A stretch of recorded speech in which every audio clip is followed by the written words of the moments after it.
हितोपदेश 29 को 2 पद अनुसार जब धर्मीहरूको वृद्धि हुन्छ मानिसहरू आनन्दित हुन्छ, तर जब दुष्ट बढ्न थाल्छ मानिसहरू एकदमै बिलौना गर्न थाल्छ भन्ने कुरालाई हामीले हेरिरहेका छौँ। अनि दुष्टतालाई हामीले यो निकै लामो समयसम्म हामीले अध्ययन गर्दैछौँ, अझै पनि सकेको छैन, तर अब हामीले यसलाई बढाउँदै लाँदैछौँ। हितोपदेश 10 को 20 मा पनि फेरि दुष्टताको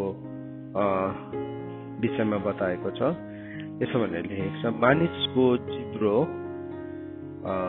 निखुर चाँदी जस्तै हो, दुष्ट मानिसको हृदय बेकामको हुन्छ भनेको छ। हेर्नुहोस् है, अब यो वचनले हामीलाई के भन्नेछ? The tongue of the righteous is choice silver. निखुर सुन। अन्त त बाइबलले के भनेछ? मतलब सिल्भर अरे, सुन भने मैले सरी, चाँदी, निखुर चाँदी भनेको छ। बाइबलले भन्छ जीवन र मृत्युको शक्ति चाहिँ कहाँ छ? मानिसको बोलीमा छ। It's in the power of the tongue. So हाम्रो जिब्रो चाहिँ वास्तवमा चोइस सिल्भर अरे। सो चाँदीको तार भनेकन जीवनलाई तुलना गरेको छ, होइन? चाँदीको तार। सो हाम्रो जीवन चाहिँ चाँदीको तार हो, चाँदीको तार हो। अनि त्यो तारसँग चाहिँ हाम्रो जीवनलाई तुलना गरेको छ। सो वचनले भन्दैछ एउटा धर्मीको जिब्रो चाहिँ है। सो धर्मी, the tongue of a righteous, यहाँ नेपालीमा चाहिँ मानिसको जिब्रो मात्रै लेखेको छ, तर त्यसको ओरिजिनल यहाँ टेक्स्टमा चाहिँ के लेखेको छ? The tongue of the righteous. त्यो अलिकति सुधार्नुहोस् ल बाइबलमा, नेपाली बाइबलमा चाहिँ धर्मीको जिब्रो हो, त्यो चाहिँ मानिसको जिब्रो होइन। त्यसलाई चाहिँ धर्मीको जिब्रो लेखिराख्नु, सो द्याट तपाईँले अर्को पालि नेपालीमा तपाईँले सेयर गर्नु पर्दाखेरि चाहिँ त्यसलाई सही पढ्न सकोस्। हुनु त अब कतिवटा ट्रान्सलेसनमा सही होला, तर यो बाइबल सोसाइटी अफ इन्डियामा चाहिँ मानिसको जिब्रो भनेर लेखेको छ। The tongue of a righteous is choice silver. So धर्मी जनको जिब्रो चाहिँ एकदमै निखुर चाँदी जस्तै हो, निखुर हो। इट्स अ चोइस सिल्भर, त्यसमा खोट छैन। सो त्यो धर्मीको जिब्रोले बोलेको एक एकवटा शब्दले चाहिँ के हुन थाल्छ? निर्माण गर्न थाल्छ। It will start to construct. किनभने जीवन र मृत्युको शक्ति चाहिँ केसमा छ? मानिसको बोलीमा छ। सो मान्छेले जे बोल्छ त्यसैको नै फललाई त्यो मान्छेले भोग्छ। तपाईँ र मैले जे बोल्छौँ त्यही कुराको फल चाहिँ हामी भोग्छौँ, त्यही कुराको फललाई हामीले भोग्छौँ। अनि हामीले यदि निखुर चाँदीबाट हामीले बोल्छौँ भने हाम्रो जीवनमा पनि प्योर लाइफ आउँछ, प्योर। अनि त्यसले जहिले पनि असल कुराहरूलाई निर्माण गर्छ। तर यो जिब्रोलाई चाहिँ हामीले दुष्टतामा प्रयोग गर्छौँ, गनगन, विरोध, निन्दा। त्यो चाहिँ के हो? त्यसले चाहिँ फेरि बाइबलमा भनेको छ पृथ्वीको चक्रमा पनि आगो लगाइदिन्छ भनेको छ। फेरि याकुबको किताब 3 अध्यायमा जिब्रोको बारेमा डल्लै याकुबले एउटा डल्लै प्रोभर्ब्स दिएको छ है। मतलब याकुबले त दिएको होइन, तर याकुबद्वारा पवित्र आत्माले बोल्नु भएको कि एउटा जिब्रो चाहिँ कस्तो छ? यति साह्रो चञ्चल, बदमास छ। त्यसले चाहिँ के गरिदिन्छ? त्यसले चाहिँ डल्लै पृथ्वीको चक्रमा पनि आगो लगाइदिन सक्छ। जिब्रोले गर्दाखेरि पृथ्वीको चक्रमा आगो लगाइदिन सक्छ। अनि हामी देख्छौँ मान्छेको भनाइले गर्दाखेरि कसरी आगो लागेको छ इतिहासमा। जस्तो कि उदाहरणको लागि हिटलरले जब एउटा कुरालाई भन्यो तब 60 लाख यहुदीहरू के भयो? मारिदियो, एउटा भनाइले। सो मतलब मान्छेको भनाइ चाहिँ नि विद्रोही भनाइ पनि त्यस्तो डरलाग्दो हुन्छ। त्यसले चाहिँ पृथ्वीको चक्रमा आगो लगाइदिएको, पृथ्वीको चक्रमा आगो लगाइदिएको मान्छेको एउटा भनाइ, एउटा सोच, एउटा विचारले है। सो यहाँ बाइबलले भन्दछ the tongue of a righteous is a choice silver, the heart of a wicket is a little worth. तर दुष्टको हृदय चाहिँ केही पनि मूल्यको हुँदैन अरे। हेर्नुहोस् है, सो दुष्टता राख्छ नि हाम्रो हृदयमा, हामी आफै वर्थलेस हुन्छौँ। हामी आफै के भन्छौँ? अयोग्य हुन्छौँ। अनि अयोग्य भएपछि चाहिँ के हुन्छ? त्यहाँदेखि हामीलाई सबैले हुकुम चलाउन थाल्छ। तर अब हामी त्यसमा पनि हाम्रो घमण्ड देखाउँछौँ केही समयसम्म। तर के हुन्छ अब त्यो वर्डलेसनेसले चाहिँ उसलाई कहाँ पुर्याउँछ भन्दाखेरि चाहिँ त्यसले चाहिँ उसलाई विनाशमै पुर्याउँछ अल्टिमेटली। सो बाइबलले भन्दैछ हितोपदेश 6:12 त्यसलाई पनि हामी हेर्छौँ। 6:12 यसरी लेखेको छ, बदमाश उपद्रवी मानिस त्यही हो जो दुर्वाच्य बोली हिँड्छ। A worthless person, a wicked man goes about with a crooked speech. So के हुन्छ अब उसको बोली सबै क्रुकेट हुन्छ, उसको विचार सबै क्रुकेट हुन्छ, उसको सबै कुरा के हुन्छ बाङ्गो टेढो हुन्छ। सो बदमाश र उपद्रवी चाहिँ त्यो हो जसले दुर्वाच्य बोली हिँड्छ। उसलाई जे मुखमा आयो बोलिहाल्छ। उसलाई त्यहाँदेखि के हुन्छ अब उसले कर्स गर्छ, उसको मुखबाट फोहोर बोली निस्किन्छ, राम्रो कुरा केही सिक्नै सक्दैन। उसको मुख नै के भएको छ अब शैतानले ओगटेको छ, क्रुकेट स्पिचले उसलाई ओगटेको छ। सो बाइबलले भन्दैछ त्यो मान्छे चाहिँ के हुन्छ अब त्यो मान्छे चाहिँ उसको चाल ढङ्ग सबै बाङ्गो टेढो हुन्छ। सो त्यो चाहिँ कहाँदेखि सुरु हुँदो रहेछ भन्दाखेरि चाहिँ अनराइचियसनेसबाट सुरु हुँदो रहेछ, एकदमै अधार्मिकताबाट सुरु हुँदो रहेछ। अनि फेरि यसकै हितोपदेश 12:11 पनि हामी हेरौँ। त्यहाँ के लेखेको छ,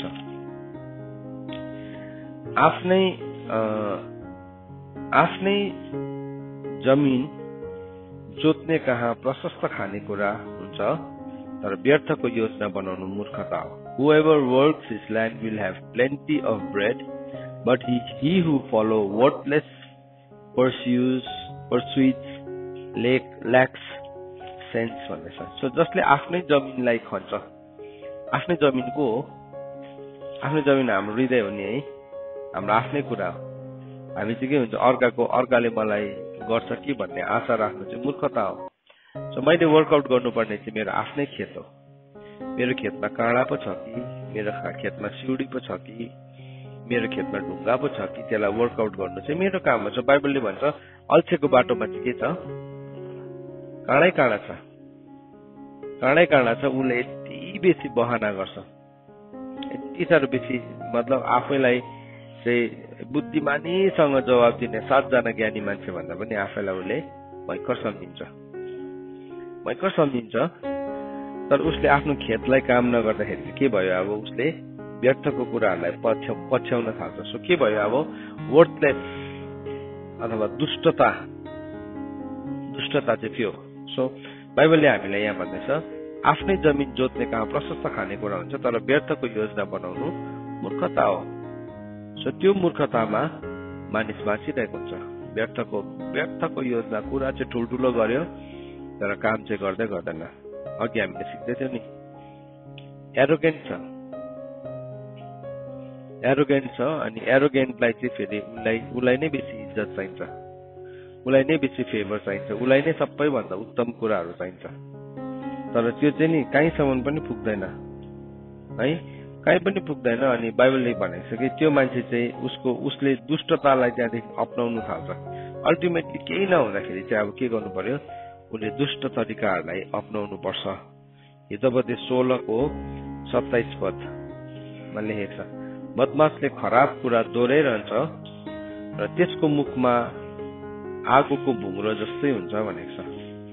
A worthless man plots evil and his speech is like scorching fire. So बाइबलले भन्दैछ एउटा वर्टलेस मान्छेले, एउटा बदमाशले चाहिँ के गर्छ, बदमाशले चाहिँ जहिले पनि खराब कुरा दोहोऱ्याइरहन्छ, रिपिट गरिरहन्छ। आज भन्यो ल भन्यो, भोलि फेरि त्यही खराबी कुरालाई उसले रिपिट गरिरहन्छ। सो के छ त्यो रेकरिङ प्रब्लम हो। किन भन्दाखेरि चाहिँ उसको ओबिडियन्स के भएको छैन, कम्प्लिट भएको छैन। सो प्रभुले नि दुईटै कुराको कम्प्लिसनलाई हेर्नुहुन्छ। एउटा डिसओबिडियन्सको पनि, जब एउटा मान्छे डिसओबिडियन्ट हुन्छ नि, डिसओबिडियन्ट हुने बित्तिकै परमेश्वरले एकैचोटि त्यसलाई दण्ड ल्याउनु हुन्न, एकैचोटि दण्ड आउँदैन। ओबिडियन्स पनि जबसम्म कम्प्लिट हुँदैन शैतानमाथि दण्ड आउँदैन। परमेश्वरले चाहिँ दुईटालाई नै हेर्नुहुन्छ, दुईटालाई हेर्नुहुन्छ। जस्तो कि उदाहरणको लागि इजिकेलको किताब 8 अध्यायको 23 मा हुनुपर्छ। एकपल्ट हुनु छ कि छैन म हेर्छु, चेक गर्छु। तपाईँले पनि खोल्नुहोस् मसँग। त्यहाँ के भनेको छ भन्दाखेरि चाहिँ नि त्यहाँ 8 अध्यायको 23 मा होइन रहेछ। इजिकेलको किताब 8 अध्यायको 23 मा होइन रहेछ। इजिकेल 23 होइन रहेछ। मत्ती 23 को 32 मा यसो भनेर लेखेको छ, तिमीहरूले आफ्नो पुर्खाहरूको पापको नाप पूरा गर भनेर लेखेको छ।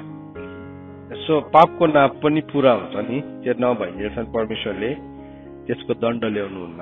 यो सिद्धान्तलाई आज अलिकति सिकौँला हामी। पापको नाप पनि पूरा नभइन्जेलसम्म परमेश्वरले दण्ड ल्याउनुहुन्न। अनि त्यसलाई हामीले बाइबलमा हेर्यो भने थुप्रो ठाउँ उल्लेख गरेको छ। सुरु चाहिँ कहाँदेखि भएको छ भन्दाखेरि चाहिँ उत्पत्तिको किताब 15 अध्यायको 16 पददेखि भएको छ। त्यहाँ चाहिँ के भनेर लेखेको छ भने, अनि चौथो पुस्तामा तिमीहरू फेरि यहाँ आउनेछ, किनकि एमोरीहरूको अधर्म अहिलेसम्म पूरा भएको छैन। सो जसरी धार्मिकताको माग पूरा हुनुपर्छ, त्यसरी नै अधार्मिकताको पनि परमेश्वरले दण्ड ल्याउनुभन्दा पहिला कचौरा भरिनुको लागि पर्खिनुपर्छ। जसरी प्रभुले भन्नुभयो मत्ती अघि 23 को 32 मा हामीले पढ्यौ, तिमीहरूले आफ्नो पुर्खाहरूको अधर्मको अब के गर, मापलाई तिमीले के गर, पूरा गर है। तिमीहरूले आफ्नो पुर्खाहरूका पापको नाप पूरा गर भनेको छ। सो अधार्मिकताको पनि एकैचोटि न्याय आउँदैन, पृथ्वीमा आउँदैन। जसरी प्रभुले अब्राहमलाई भन्नुभयो, जबसम्म एमोरीहरूको अधर्म पूरा भएको हुँदैन, जबसम्म एमोरीहरूको अधर्म पूरा भएको हुँदैन, म तिनीहरूलाई हटाउँदिन। यसो अनि अर्को ठाउँ इजरायलीहरूलाई भन्नुभयो कि तिमीहरू धर्मी भएर मैले तिमीहरूलाई यो देश दिएको होइन, तर यहाँ भएको मानिसहरू दुष्ट भएको कारणले गर्दाखेरि मैले उनीहरूलाई हटाएको हो। सो इजरायलीहरूलाई प्रभुले भन्नुभयो, तिमीहरू कन्फ्युज नहो है, हाम्रो धार्मिकताले गर्दाखेरि यो पाएको भनेर चाहिँ नसम्झिनु भन्नुभयो।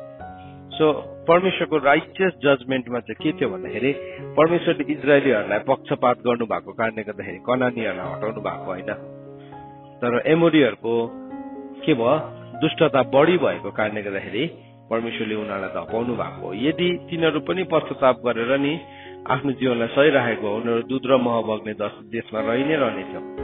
तर के भयो, उनीहरूले दुष्टता गर्दै गयो, दुष्टताको उपदेशकको किताब 8 अध्यायको 11 पदले के भन्छ, दुष्टताको परिणाम चाँडै नपाएको कारणले गर्दाखेरि दुष्ट मान्छेहरूले के गर्छ अरे, खुब साहससँग दुष्टता गरिरहन्छ। तर त्यसको पनि एउटा कचौरा छ, त्यसको पनि एउटा कप छ। त्यो कप चाहिँ भरेपछि के हुन्छ, पोखिन्छ। जसरी दानियलको किताबमा पनि त्यो कुरा लेखेको छ। दानियलको किताब 8 अध्यायको 23 पदमा, दानियलको किताब 8 अध्यायको 23 पदमा पनि त्यो लेखेको छ। यसलाई पनि हामी हेरौँ। सो दानियलको किताब 8 अध्यायको 23 तपाईँ सबैले खोल्नुहोस् ल। दानियलको किताब 8 अध्यायको 23 पदमा यसरी लेखेको छ, And at the latter end of the kingdom, when the transgressors have reached their limit. So बाइबलमा हुनेछ, तिनीहरूको राज्यको अन्तमा जब अधर्मीहरूको मापदण्ड चाहिँ पूरा सीमासम्म बढेको हुन्छ। अघि मैले इजिकेल 8 को 23 भनेको छु, खासमा दानियल 8 को 23 रहेछ। सो यहाँ भन्दैछ, अधर्म गर्नेहरूको मापदण्ड चाहिँ जब पूरा बढेको हुन्छ, हेर्नुहोस् है, त्यति बेला चाहिँ के आउँछ भने एउटा यस्तो राजा आउँछ जो चाहिँ एकदमै कोहीसँग पनि डराउँदैन, अनि उसले कुनै किसिमको उखानहरूलाई पनि बुझ्दैन है। जसले उखानलाई बुझ्छ उसले के गर्छ, ऊ राइज हुन्छ अनि उसको पावरमा चाहिँ तिमीहरूलाई के गर्छ, क्रस गर्छ त्यहाँ भएको सबै माइटी म्यानलाई। सो के छ, जसरी आज्ञाकारिता कम्प्लिट हुनको लागि, आज्ञाकारिता कम्प्लिट भएपछि शैतान हार्छ सधैँको लागि। त्यो चाहिँ मच्योर्ड सनको लाइफमा शैतान सधैँको लागि हार्छ। प्रभु यीशु ख्रीष्टलाई नि शैतानले कहिल्यै च्यालेन्ज गर्न सक्दैन, अब कहिले पनि च्यालेन्ज गर्न सक्दैन, कुनै पनि कुरामा च्यालेन्ज नै गर्न सक्दैन। अब कसलाई च्यालेन्ज गर्दैछ, मलाई च्यालेन्ज गर्छ शैतानले, हामीलाई गरेको छ नि त। सो त्यसको च्यालेन्जमा त्यसलाई हामीले कम्प्लिटली हराउनु हो भने चाहिँ हाम्रो जीवनमा के पुरा हुनुपर्ने छ? ओबिडियन्स पुरा हुनुपर्छ, आज्ञाकारिता। सो हाम्रो जीवनमा नि अब त्यसले दुष्टता ल्याउँछ, त्यो दुष्टताको परिणाम पनि कति बेला आउँदो रहेछ भन्दाखेरि चाहिँ त्यो दुष्टता पनि चरम सीमामा पुगेपछि चाहिँ त्यसको परिणाम आउँछ। सो अब यो दुईटा परमेश्वरको राइटियस जजमेन्ट हो। This is the righteous judgement of God. So दुष्टहरूले चाहिँ नि परमेश्वरको राइटियसनेसलाई बुझ्दैन भनेको छ नि त बाइबलमा। They do not understand the righteousness of God. परमेश्वरको धार्मिकतालाई नबुझेको कारणले गर्दाखेरि उनीहरूले के गर्छ? उनीहरूले खुब साहसित दुष्टता गरिरहन्छ। आज दुष्टता गरे खै त अन्त प्रभु सत्य हो भने त मलाई दण्ड आउनु पर्ने त। के भयो? त्यहाँदेखि के भयो? कतिजना मान्छे त नास्तिक पो बनिन्छ। खै प्रभु सत्य हो भने त मेरो इच्छालाई पुरा गर्नुपर्ने त। परमेश्वरले चाहिँ नि मेरो विचारमा काम गर्नुहुन्न, कहिले पनि हामी कसैको विचारमा पनि काम गर्नुहुन्न। सो हामी यहाँ देख्दैछौँ दुईटै कुराको लागि के छ? देयर इज अ ल। चाहिँ दुईटै कुरा, अधार्मिकताको लागि पनि ल छ। सो जबसम्म त्यो अधार्मिकताको मापदण्ड पुरा हुँदैन परमेश्वरले त्यो ठाउँमा जजमेन्ट ल्याउनै हुन्न।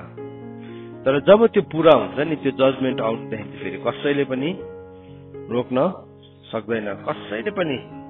हामीले बाइबलमा हेर्यो भने राजा जोसिया राजा यस्तो माइटी किङ थियो, उसले सबै कुरालाई रिस्टोर गरेको थियो इजरायलमा। तर भए पनि परमेश्वरको दण्ड आयो भनेको छ त्यहाँ। किन भन्नुहोस् त? किनभने उसको समयमा आइपुगिन्जेलसम्म के भइसकेको थियो? पापको मापदण्ड पुरा भरिसकेको थियो, पुरा कचौरा भरिसकेको थियो।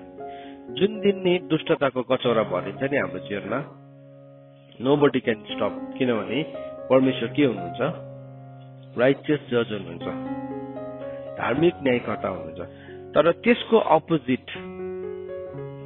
अपोजिट जब हाम्रो जीवनमा धार्मिकताको मापदण्ड पुरा भएको हुन्छ फेरि शैतान चाहिँ सधैँको लागि आछ।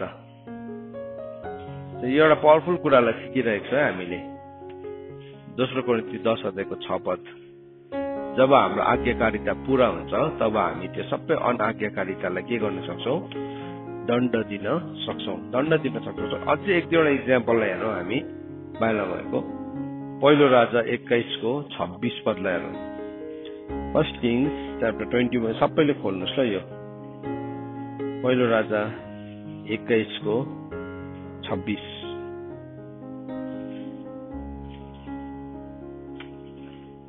पहिलो राजा 21:26 मा के भनेर लेखेको छ भन्दाखेरि चाहिँ आहाबको विषयमा लेखेको छ। 25 र 26 आहाबको विषयमा, There was none who sold himself to do what was evil in the sight of the Lord, like Ahab, whom Jezebel his wife incited. He acted very abominably, going after idols, as the Amorites had done, whom the Lord cast out before the people of Israel.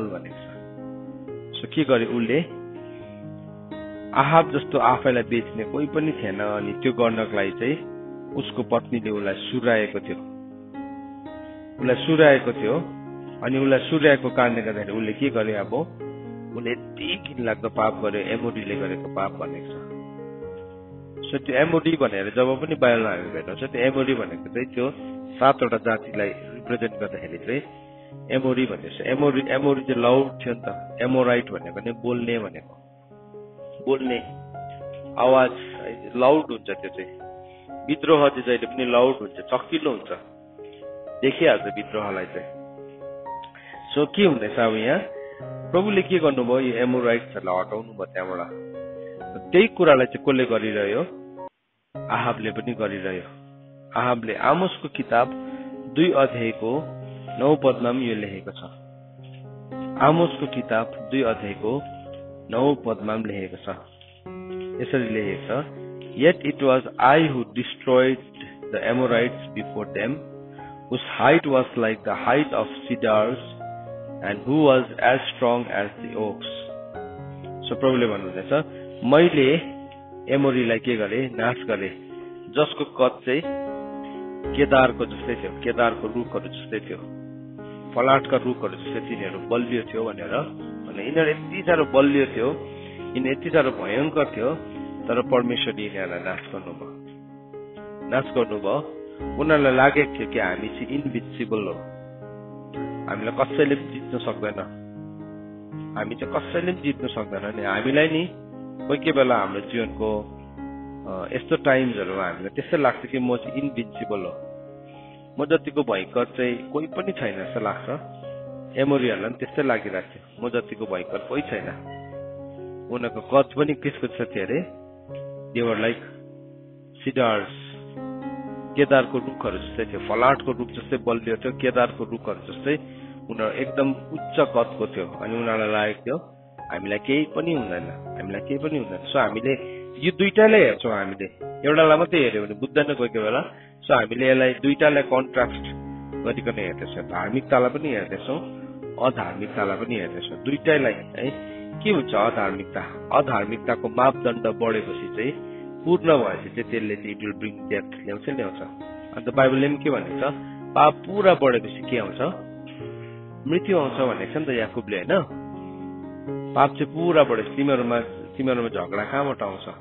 तिम्रै अङ्गमा संग्राम गर्ने तिम्रो अभिलाषाहरूबाट, होइन? र त्यो अभिलाषाले चाहिँ के गर्छ अरे? त्यसले गर्भधारण गर्छ, होइन? त्यसले पापलाई गर्भधारण गर्छ।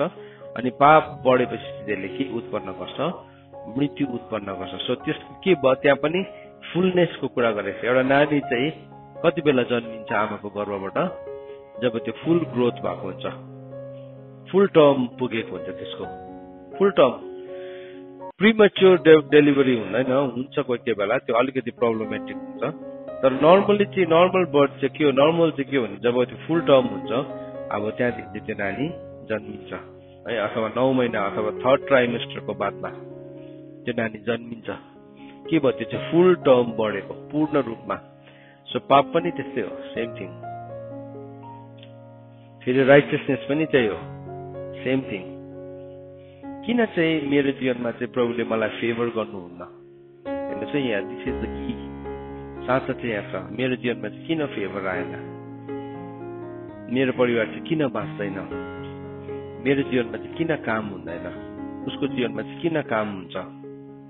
हामी के सम्झिन्छौँ? कोही बेला हामी मन बुझाउँछौँ प्रभुले आफ्नो समयमा गर्नुहुन्छ। यस, पक्का हो, द्याट इज ट्रु, एब्सोल्युटली।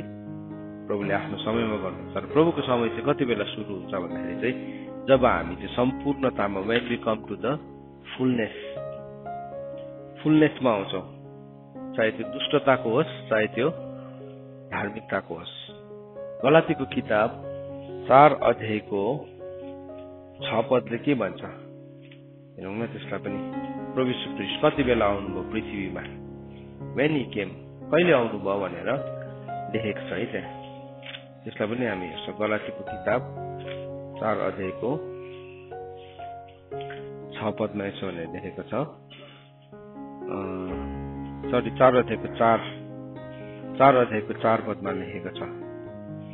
एकदेखि नै पढ्छु माथि, तर विशेष गर्नु पढ्नु खोजेको चाहिँ 4 हो, तर एकदेखि हामी ध्यान दिएर पढौँ ल। तर म भन्दछु कि हकवाला बालक छौन्जेल ऊ सबै थोकको मालिक भए तापनि नोकर भन्दा फरक हुँदैन। तर बाबु चाहिँले ठहराएको समयसम्म ऊ संरक्षक र कारिन्दाहरूका अधीनमा हुन्छ। हामी पनि त्यस्तै, हामी बालक छौन्जेल संसारका तत्त्वहरूको दासत्व मुनि थियौं। तर जब तोकिएको समय आयो, होइन, के कुन चाहिँ टाइम भनेको छ? अपोइन्टेड टाइम है। तोकिएको समय आयो, परमेश्वरले आफ्नो पुत्रलाई स्त्रीबाट व्यवस्थाको अधीनमा जन्मेको भएर व्यवस्थाको अधीनमा रहनेहरूलाई उहाँले मोल तिरेर छुट्याउन हामीले धर्मपुत्रको अधिकार पाउनलाई पठाउनु भयो। सो परमेश्वरले जब पनि fullness of time, appointed time चाहिँ के हो? It is the fullness of time. त्यसले गर्दा हामीले एपोइन्टेड टाइमलाई बुझ्न जरुरी छ। समयको पूर्णता हो त्यो चाहिँ। समयको पूर्णता अथवा तोकिएको समय जब आयो तब जन्मियो केही कुरा, कोही जन्मिनु भयो, केही कुरा होइन, परमेश्वरको पुत्र जन्मिनु भयो। जन्मिनुभयो। सो फुलनेस अफ टाइम, जहिले पनि परमेश्वरले चाहिँ एउटा हरेक कुराको फुलनेसलाई पर्खिनुहुन्छ। त्यसलाई चाहिँ के भन्छ? परमेश्वरको समय भन्छ। परमेश्वरले आफ्नो समयमा सबै कुरा सुन्दर बनाउनुहुन्छ भनेको चाहिँ के हो भने नि, आफ्नो समयमा भनेको चाहिँ के अरे? समयको पूर्णता। हेरेर राख्नुहोस् है, फुलनेस अफ टाइम। हाम्रो लाइफमा सबै कुरा ब्युटिफुल हुन्छ, ग्यारेन्टेड हो। प्रभुले झुट बोल्नुहुन्न। झुट बोल्नुहुन्छ त किन एउटा मान्छेको जीवनमा प्रतिज्ञा पूरा हुन्छ र अर्कोकोमा पूरा हुँदैन? किनभने हामी कम्प्लिट ओबिडियन्समै आएको हुँदैनौँ। जुन दिन म कम्प्लिट ओबिडियन्समा आउँछु, सम्पूर्ण आज्ञाकारितामा, स्वर्ग ग्यारेन्टी मेरो लागि उभिन्छ। मतलब त्यहाँ 98% भएर पनि हुँदैन। फुलनेस अफ ओबिडियन्समा आउनु जरुरी छ। त्यो आउँदाखेरि चाहिँ काम हुन्छ। सो मेरो जीवनमा, मेरो घरमा, मेरो परिवारमा काम नहुने एउटा कारण चाहिँ को रहेछु भन्दाखेरि चाहिँ के रहेछ भन्दाखेरि चाहिँ मेरै अनाज्ञाकारिता रहेछ। किनभने म पूर्ण आज्ञाकारितामा आएकै छुइनँ। किन आएको छुइनँ? किनभने म विद्रोही भएर मात्रै होइन, तर म अल्मलिन्छु कोही बेला। अन्त त बाइबलले के भनेको छ? तिमी नअल्मल्यौ। जति अल्मलिन्छ पूर्णतामा पुग्नु त्यत्तिकै के हुन्छ? टाइम लाग्छ नि त, त्यत्तिकै टाइम लाग्छ। अब हामी चाहिँ यस्तो भाडा हो, आज वचन सुन्दैछौँ, यो वचन सुन्दै गर्दाखेरि चाहिँ म चाहिँ यस्तो छड्के बस्छु, उछिटेर आएको यहाँ पर झरेको पानी एक एक थोपा आएर भरिन्छ। यो भाडा भरिन सक्छ? सक्छ नि, तर के हुन्छ, यसलाई बहुत टाइम लाग्छ होइन? किनभने यो उछिटेर आएको पानी मात्रै पस्दैछ नि त, उछिटेर आएको शिक्षा मात्रै पस्दैछ। तर त्यो पानी चाहिँ राइट पोजिसनमा छ भने एकैछिनमा भरिनु सक्छ नि त फेरि। अन्त त बाइबलमा भनेको छ, मूर्खलाई चाहिँ 100 मुक्का हर्काएको भन्दाखेरि चाहिँ बुद्धिमानीलाई चाहिँ एउटा भनाइ नै काफी छ। किन उसले उछिटेर आएको झिल्काले मात्रै उसको भाँडा भरिन्छ, उछिटेर आएको छिटाले मात्रै भरिन्छ। तर बुद्धिमानीको चाहिँ के छ? भाँडा सिधै धाराको मुनि छ, उसको भरिन्छ। सो के भयो? फुलनेस। फुलनेस भन्ने कुरा चाहिँ त्यो पूर्णतामा परमेश्वरले तपाईँ र मलाई बोलाउन चाहनुहुन्छ। द्याट इज परमेश्वरले राखिदिनु भएको छ त्यो कुरालाई। तर अब कहाँ चाहिँ प्रब्लम हुन्छ भने चाहिँ म जति अल्मलिन्छु, सो म अल्मलिँदै गर्दाखेरि चाहिँ खासमा म मात्रै अल्मलिएको छुइनँ, तर मसँग जोडिएको एभ्रिथिङ, हरेक कुरा के हुन्छ? अल्मलिरहेको हुन्छ। प्रभु यीशु ख्रीष्टले कति वर्ष मिनिस्ट्री गर्नुभयो पृथ्वीमा? 3.5 years। तर 3.5 वर्षमा प्रभु यीशु ख्रीष्टले डल्लै मिनिस्ट्रीलाई कम्प्लिट गर्नु, उहाँको सेवकाईलाई पूरा गर्नुभयो। अनि उहाँले के भन्नुभयो? अब सिद्धियो भन्नुभयो। केही पनि कुरा थिएन नसिद्धिएको। तर हामी चाहिँ के हुन्छौँ? हामी घमण्ड गर्छौँ, मैले 50 वर्षको सेवकाई गरेँ भनेर। त्यसको मतलब त सायद मलाई आज्ञाकारी हुनु 50 वर्ष लागेको पो हो कि बा? त्यसको अदर फ्लिप साइड हेऱ्यो भने त है, हामीले घमण्ड गर्नुपर्ने कुरा चाहिँ वास्तवमा केहीमा पनि छैन। हामीले त्यसको उल्टा स्मारक पो खडा गर्छौँ साउलले जस्तै। तर मलाई चाहिँ आज्ञाकारी हुनु 50 वर्ष लाग्यो। प्रभु यीशु ख्रीष्टले 3.5 वर्षभित्रमा डल्लै मुक्तिको कार्यलाई पूरा गरेर सारा मानव जातिको लागि उहाँले उद्धारको ढोका खोलिदिनु भयो। भन्नुको मतलब म एउटा सिड हो भने चाहिँ यो सिड चाहिँ जबसम्म गहुँको दाना जमिनमा परेर मर्दैन तबसम्म चाहिँ त्यो एक्लै हुन्छ। सो त्यो मर्ने टाइम चाहिँ नि के हो? त्यो मर्नु भनेको चाहिँ के हो? त्यो चाहिँ it's a time of obedience. So मर्नु भनेको चाहिँ अलिकति लाइफ पनि हुँदैन नि, मर्नु भनेको होइन। सो अलिकति ढुकढुकी छ, अलिकति हार्टबिट हुँदैछ भनेपछि, हार्टबिट हुँदैछ भने पनि डक्टरले डेथ डिक्लेयर गर्दैन हस्पिटलमा, होइन? गर्छ? अलिकति ढुकढुकी छ भने ला यो मरेछ भन्छ डक्टरले, भन्दैन। के गर्छ? त्यो ढुकढुकी भइन्जेलसम्म, लास्ट ब्रेथ भइन्जेलसम्म पनि के गर्छ? उसलाई ट्रिट गर्छ। किनभने अलिकति भए पनि ढुकढुकी छ त्यहाँ। सो हाम्रो लाइफमा पनि नि पापको लेखी अलिकति ढुकढुकी छ भने पनि हामी मरेकै हुँदैनौँ। We are not dead towards sin. त्यहाँ चाहिँ हाम्रो के छ? ओबिडियन्स इन्कम्प्लिट छ।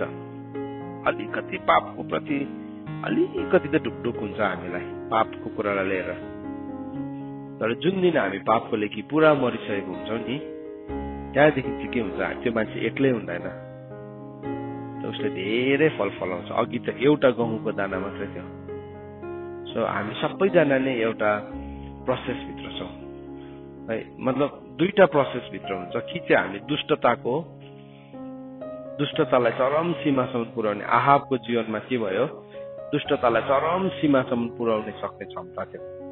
उसले के गर्यो, धार्मिकताको लेखी मर्नु पर्यो, डल्लै उसको विवेक नै डामियो। अन्त बाइबलमा के भनेको छ,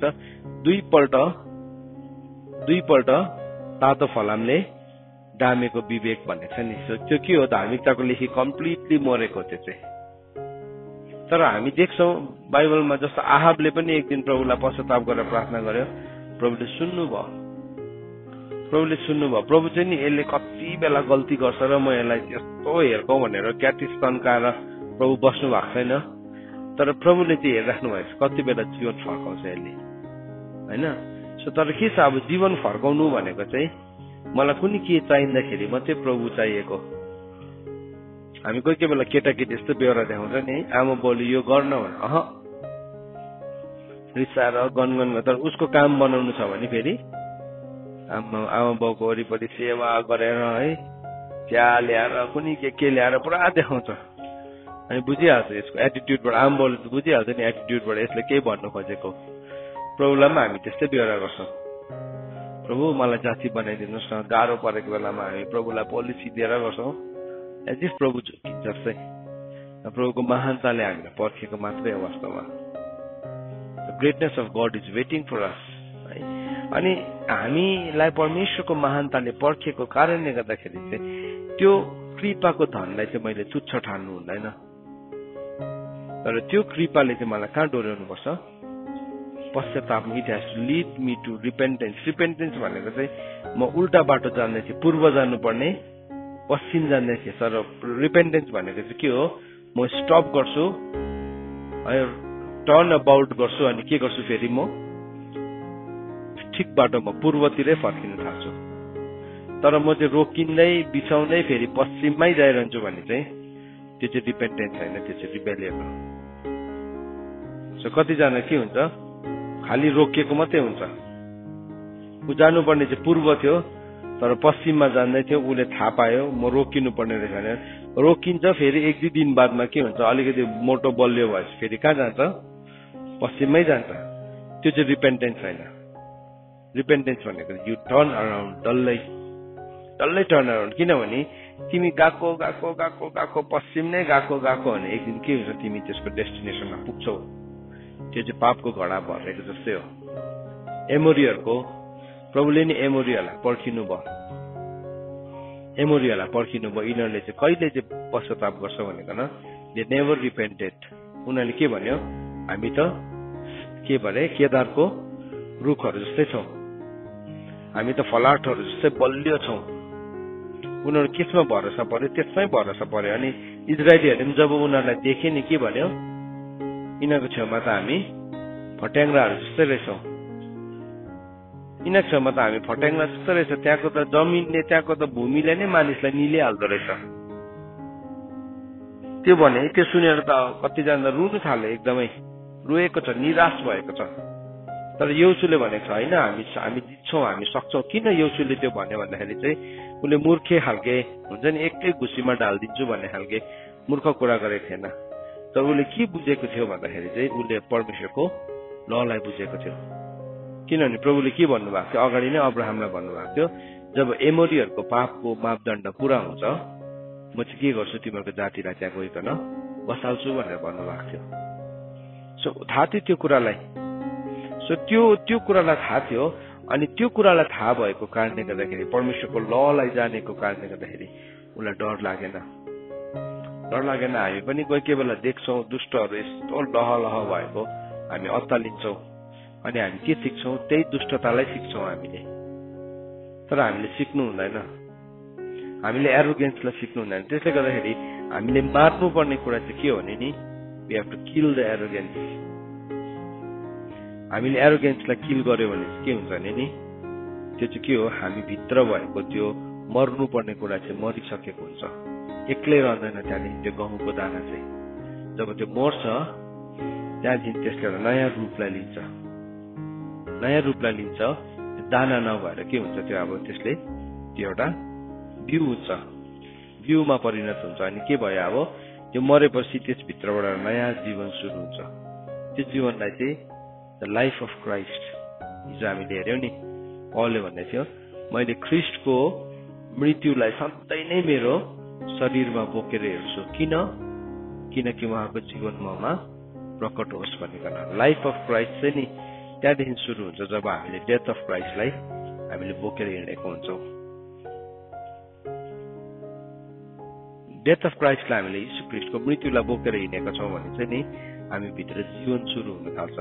अनि त्यो जीवन चाहिँ यति साह्रो शक्तिशाली जीवन छ, त्यो जीवन चाहिँ यति साह्रो प्रशस्तको जीवन छ, त्यो जीवन चाहिँ यति साह्रो अनन्तको जीवन छ, दुष्टताले छुनै सक्दैन। अन्त बाइबलमा भनेको छ परमेश्वरको बालकलाई चाहिँ दुष्टले छुन पाउँदैन।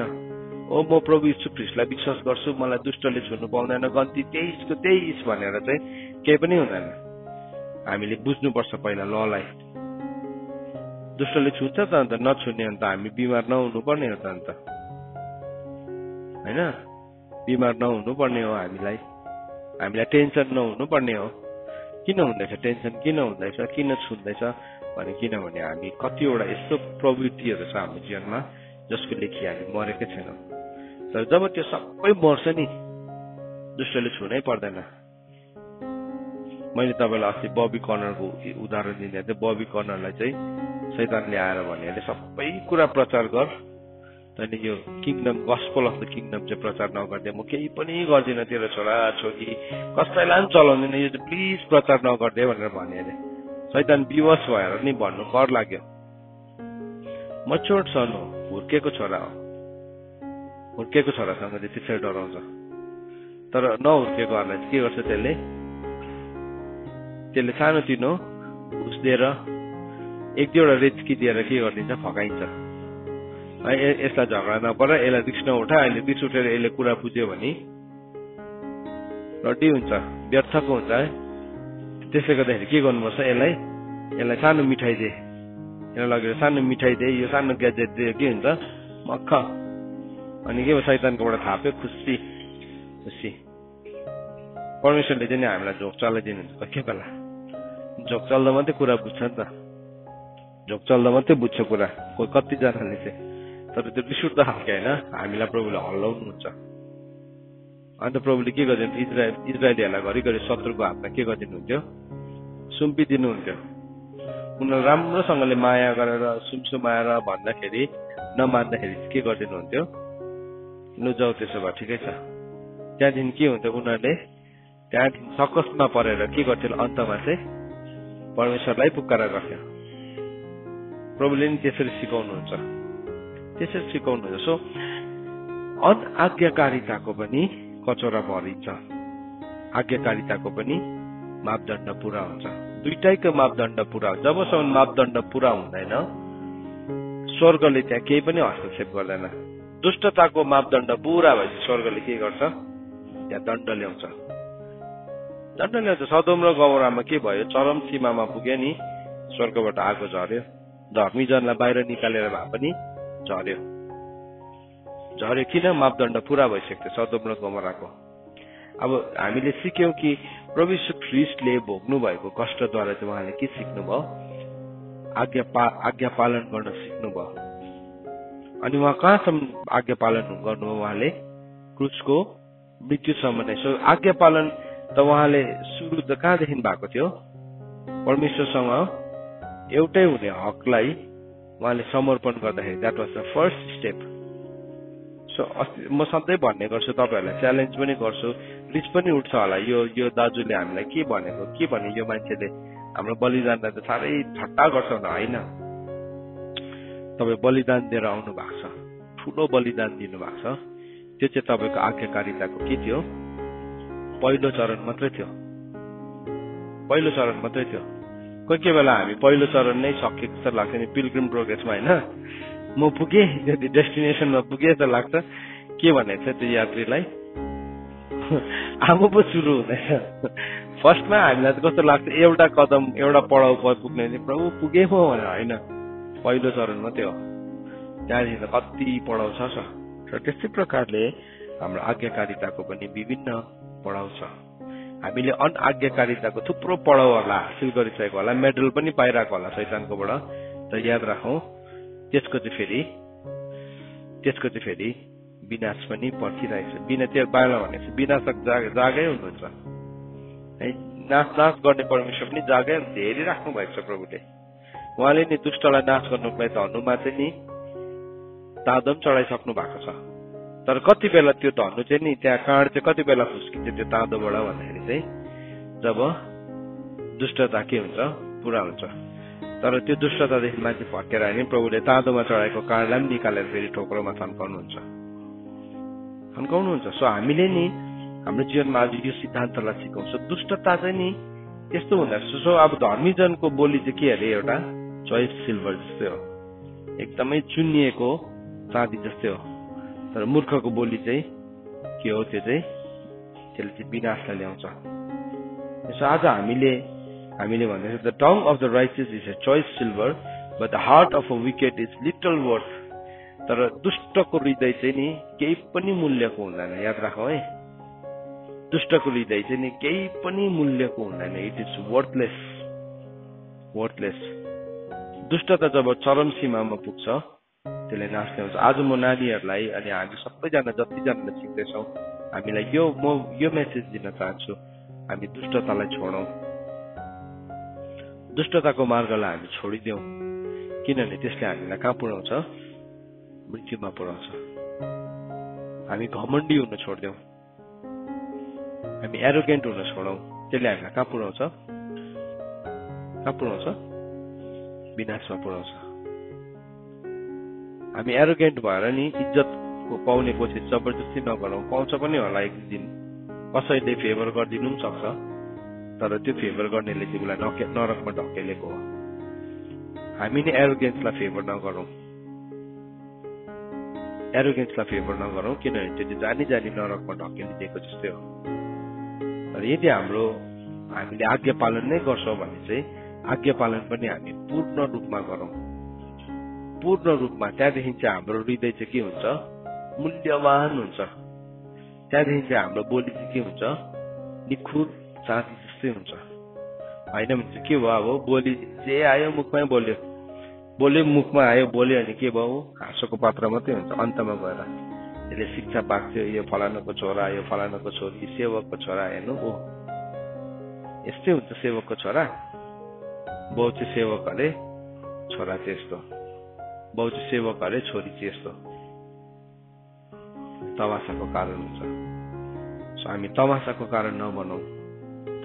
कारण नबनाऊ पनि कसैलाई छोराछोरी हो भने आमा बाउलाई तमासाको कारण नबनाऊ आमा बाउ हो भने छोराछोरीलाई तमासाको कारण नबनाऊ त्यो नबनाउनु भने चाहिँ हामी एरोगेन्सलाई सपोर्ट नगरौँ एरोगेन्सलाई स्पोन्सर नगरौँ पापसँग सम्झौता नगरौँ किनभने पापको चरम सीमा पुगेपछि त्यसले मृत्युलाई ल्याउँछ सो परमेश्वरको वचन पढाएर सुनाइमा परमेश्वरले हामी सबैजनालाई आशिष दिनुभएको होस् आमेन।